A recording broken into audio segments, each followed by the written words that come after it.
There are two different styles of the same type of dwelling. So a condo is going to be newer. You're going to have access to amenities like a pool, a gym, a games room. You'll also have the added security of a concierge. And often condo towers are much larger than smaller apartments, purpose-built rentals that are 5-story walk-ups or something like that. A condo tower is going to have hundreds of units likely, and you may never know or interact with your neighbors. A rental apartment building is going to be smaller. There will likely be more of a sense of community. It will be an older building. You're going to have less security. You will have probably less amenities, and you may interact with or hear your neighbors. They're two completely different types of properties, but they both have their drawbacks and their appeal. A lot of people gravitate towards purpose-built rentals because they're set back in residential communities, so there's more of a neighborhood feel, whereas the condos tend to be downtown. It's more of a cosmopolitan feel. They're very different.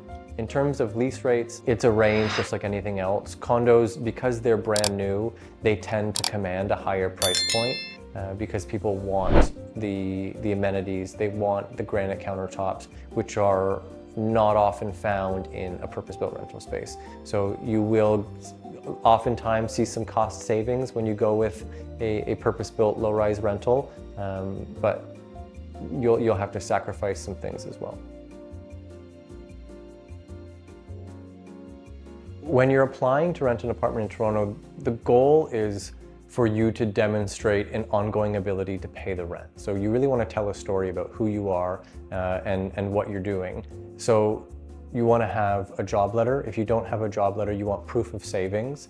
If you don't have proof of savings, you're going to want a guarantor, and ideally they're a local guarantor, so they're in the city and they can vouch for you if needed. If you're bringing a credit report from your home country, that credit report should be in English or translated so that we can read it and understand it to help create that picture for our client so they can understand exactly who you are. A clause requesting additional deposits is one that would raise a red flag because they cannot ask for additional deposits. So extra sums of money or prepayment of rent, those types of clauses are unenforceable.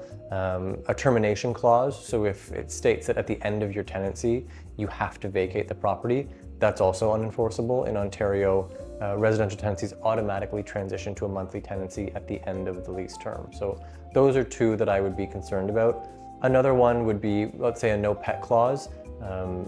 You're allowed to bring a pet into the space. A landlord may not like it, but they certainly cannot evict you for it.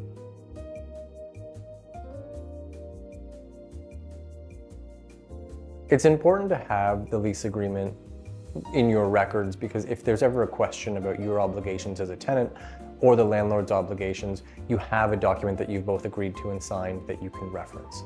In the event that that document is lost or destroyed, all lease agreements in Ontario are underwritten by what's called the Residential Tenancies Act. It's the legislation that governs tenancies, residential tenancies in the province of Ontario.